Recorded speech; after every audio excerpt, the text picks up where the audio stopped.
Okay, so first things first, who's holding your phone like this? Stop it. Landscape mode. Landscape mode. Now, by and large, when you are recording for any professional reason, because honestly, you can be in the field, working in an internship, recording clients, maybe your phone's the only video recorder you have on you, maybe you're doing training, maybe you're doing physical therapy. No matter what, chances are this video recording is going to end up on one of these. Well, that's sideways. That's landscape. But let's say you're just having fun and you want to put something on YouTube, or heaven forbid, TikTok. Don't use it. Don't use it. There's a very good chance that TikTok is what got Jeff Bezos hacked. It's crazy. Crown Prince of Saudi Arabia did it. Traded files of TikTok with Jeff Bezos. Jeff Bezos' phone was like completely downloaded. That's nuts. Industrial espionage. There's a lot of crap out there like this. But, you know, you think, social media, I don't have anything important. Yeah, you do. You actually have a lot of important stuff on your phone. Doesn't matter. If you're going to put it online or something, yeah, you might look at it like this, but let's face it, the top part will be filled with the video and the bottom has all the comments. So you still want to record sideways. Otherwise you get those annoying blurry bars on the side. Holding it to the side is your first step in getting good camera video recording on a phone. Okay, let me get it in mind. Let me turn on the camera. There we go, turning it on. Okay, so you're holding it in landscape. Great, great. That's really going to help you out. I should write that down. Landscape.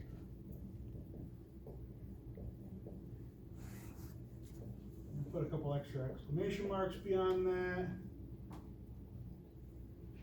Landscape. Next. Now here's the thing. And some of you have heard me refer to you like this before, but you are a metal skeleton surrounded with bags of water, the bags being made out of carbon. That's what you are. We are all made out of that. Calcium's a metal. That's what you are. That is a dynamic system. You are bouncy. You can't help it. What's wrong with that? I mean, we're dynamic creatures living on a dynamic planet. Things change and move all the time. And then, of course, you're exercise science students. So if I try to make you stand still for about 5 minutes, you start doing this. You can't sit still. You cannot sit still. But that makes terrible video recording. Oh, my God. You know, you've seen it. You've been on Reddit and you've watched somebody's recording on a GIF or something and it's like, I'm going to throw up. Oh, you're making me seasick with this cat video. Jeez. Right? At least you're holding it in landscape. But, okay. Here's something you can do to mitigate that. First of all, your phone, how much was it costing? This was $1,000. I paid up front, so I didn't have to pay it on my plan. Really helps. It saved me $200. I had the money at the time. It was right after the holiday season. I had a little cash from my parents. I had worked 3 jobs. Bought the phone. All right. Next time I won't be so lucky. I'm going to hold it with 2 hands. I'm going to bring my elbows in. There you go. Holding it with 2 hands and bringing my elbows in. Now you will notice, it is immediately obvious. When you go from this to this, how much less bouncy your video recording is right now. All right? So you want to do that. 2 hand, elbows in.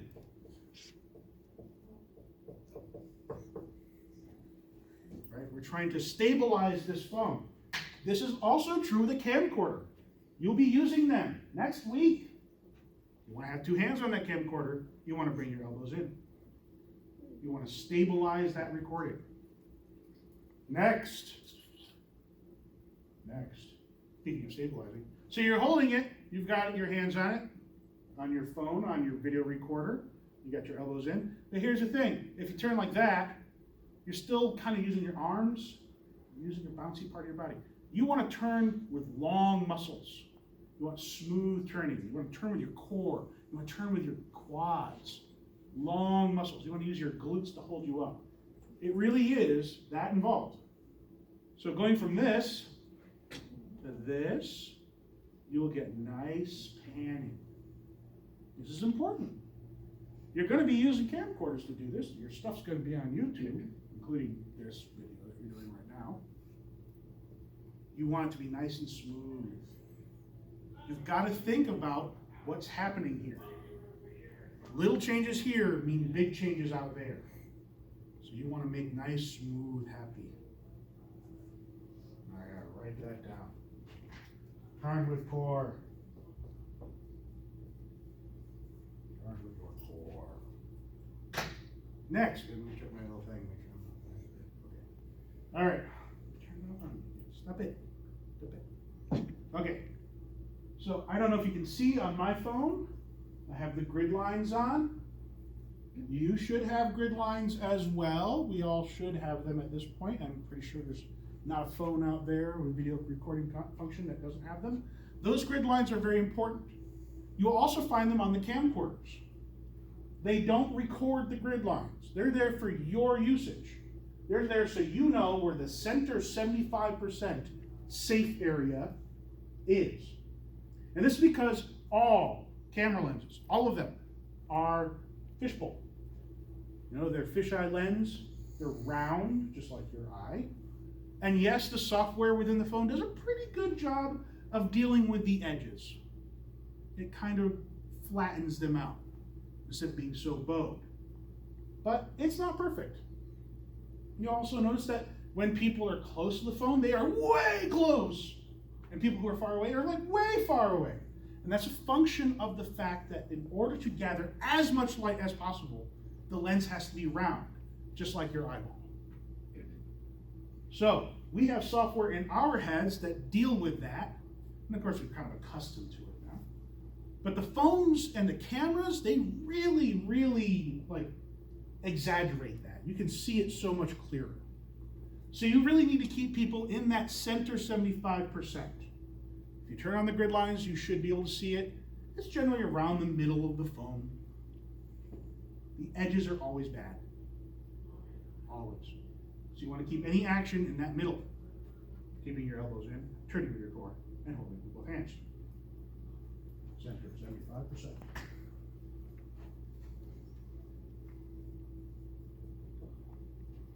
Lastly, you got to deal with the fact that there is so much energy in our environments when we're recording things. There's so much of it. In lieu of having some kind of surface to put the phone on or a tripod, if you're standing there and you're trying to follow the action, I did it again. If you're standing there and trying to follow the action, well, you might be turning with your core and everything, but if you got to follow somebody, or if you got to stand right there, you don't want to lock your knees. Right? So there's sort of a horse stance. If you know yoga, or if you know squatting, there's a horse stance that you're going to. And you're really engaging all these, the hamstrings, the quads, the glutes, right? You want these long muscle groups lightly engaged so that you can turn nicely. If you're following somebody, don't lock your knees, right? That kind of Tai Chi walk, that thing. This happens. This is going to be used in our program, in our lessons and everything. You're going to end up following people if you just follow somebody like that. It'll look like crap. We don't want it to look like crap. You should be proud of your work. You made it. It's yours. You should always be proud of your work. So let's make it the best it can be. Now let's say, hey, you know what? You know you're going to be standing still for a bit? Let's find something to help take this dynamic system out of the equation. Everybody, get up against the wall. Get in the doorway. Right now. Quick, do it. Go, go, go, go.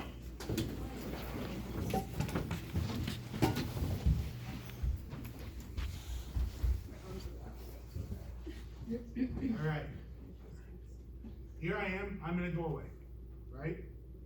Now I want to utilize the doorway to take my body weight and my wiggliness out of an equation.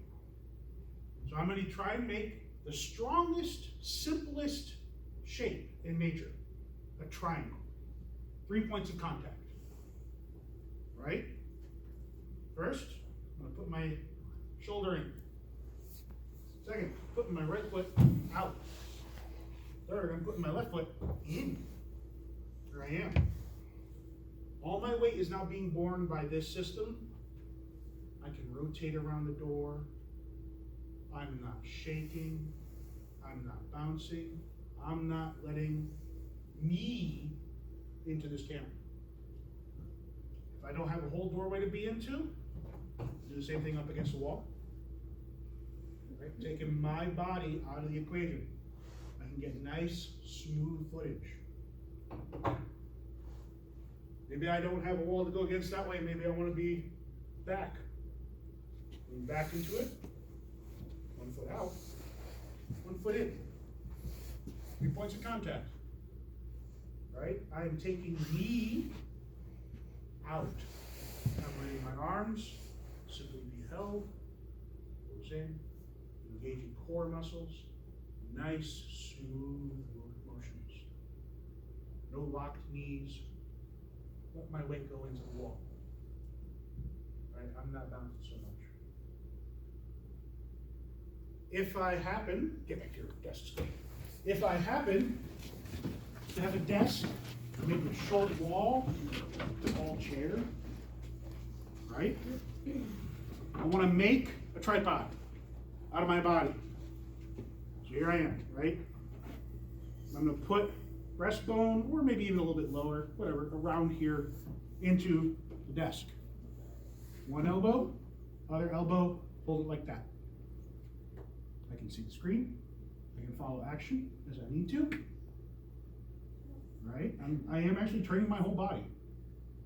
Butt wiggle going on back here, you can't see. Right? 3 points of contact. 1, 2, 3. Make a tripod. Become the tripod. That's what you need to do to get good video. But there are considerations. Let's say, horse stance. If you can't, 3 points, contact, become the tripod.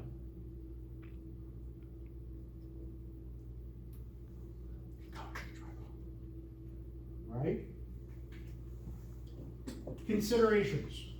Now these last two things, after you do a little bit of video on anything, anytime, maybe you're at graduation for somebody else this upcoming semester, and you're going to get some video on your phone of your friend graduating. After doing like a little bit of it, you'd have figured these two out, but I may as well mention them. Audio. Audio. Now remember, your phone is specifically engineered to pick up mouth noises. So your breath will show up on here. And it's even worse if you're like out of breath or asthmatic like I am, and it just makes lots of noise. Sounds like you're stalking them. That's right, get your graduation cap. Put it on. It's creepy, right? So your phone really picks it up. Even if you're holding it out, it's gonna happen. So you might need to take the audio out. On a camcorder, the camera has a directional microphone that's pointing forward. So that's a lot less of an issue. So audio is always a problem with voices on phones. Camcorders actually record a broader spectrum usually, and actually it's a lot nicer sounding. You'll find that out when we put it. And finally, lighting. Again, if you're at that graduation, not lightning, lighting. Lightning, well, we are here. Lighting. We don't get a lot of sunshine around here. That's why we all need some vitamin D. But, however, when you do get some, you'll learn you need to keep any point light sources to your back. Indoors, it's great. We're fine. Look, you see that? Yes, they're fluorescent light bulbs, but they have diffusers on them. And pretty much everything we do, we'll end up having something like that to diffuse it. We'll have one particular project in Project 3, one of the particular scenes has specific point lighting for the reason to make shadows. But otherwise, you're going to find, if I'm outside, keep the sun behind me. If I'm out on the football pitch and I'm just, recording somebody in practice and I want to make sure they can reproduce something, or we're like, going over drills, and there's a particular light that's close by, they got them lit up for nighttime, keep that behind you. Right? It's better to have your shadow in there than it is to have any camera facing into a point light source. It just washes it out. Completely worthless footage at that point. Okay? Cut. Now,